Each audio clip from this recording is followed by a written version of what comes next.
গায়েব হওয়ার দিন থেকে 3 দিনের মধ্যে তারা যদি সারিকে খুঁজে না পায় তাহলে তারা শুধুমাত্র সারির ডেড বডি ছাড়া আর কিছুই পাবে না। শিলা প্রশ্ন করে যে তাহলে এখন তারা কি করবে।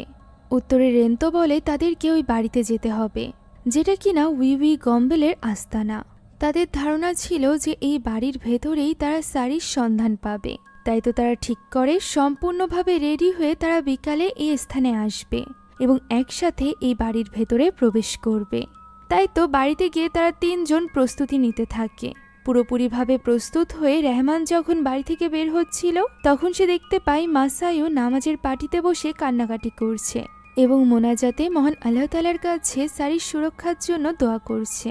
এখন ওই সময় আমরা আদিলকে দেখতে পাই, যে কিনা নিজের বান্ধবী সারির খোঁজে ওই বাড়ির সামনে চলে এসেছিল। এমনকি সে বাইরে সাইকেল রেখে বাড়ির ভেতরে প্রবেশ পর্যন্ত করে। সেখানে